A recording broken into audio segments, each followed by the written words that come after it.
Distortion is a pretty versatile effect. If you're looking to add some extra bite or warmth to your sounds, it does the trick.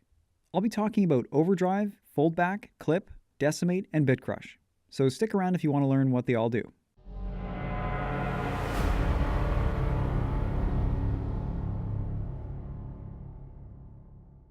Hey everyone, Jake from Transverse Audio here.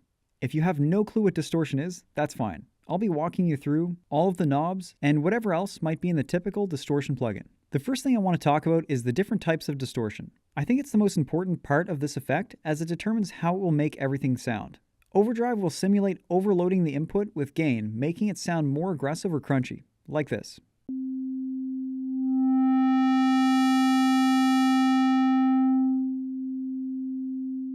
Clip essentially cuts off everything above a certain threshold of the waveform. This flattens it out and removes some of the signal.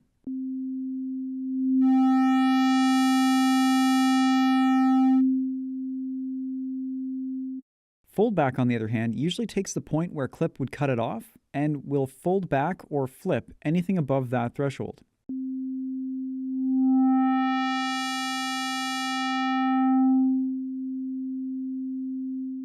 Decimate is quite simple. It reduces the sample rate of the signal.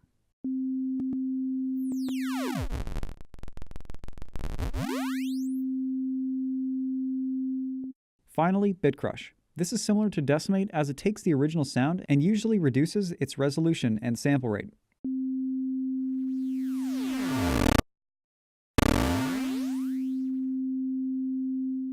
One of the most common parameters in distortion effects is the amount option. From what I understand, the amount control is quite similar, if not the same, as drive. The drive control varies across different plugins. Typically, drive will either determine the input or output gain. This will saturate the sound either more or less depending on what you have it set to. At a low setting, it should create a softer sound like this.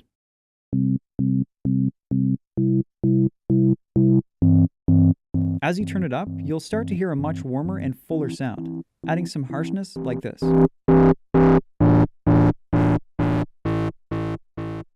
Having a filter on a distortion effect allows for control over what part of the frequency spectrum is affected. This is essentially an equalizer, but usually will only come as high and low cutoff filters. Now, this is pretty good as it doesn't make EQ overly complicated, yet still provides you with the ability to choose specific frequency regions to distort. You can isolate the effect to only saturate the low end with a low-pass filter.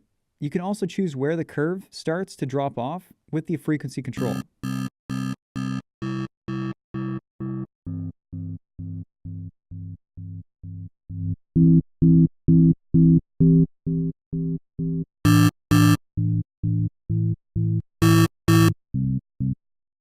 To do the opposite and distort the higher frequencies instead, you can use a high pass.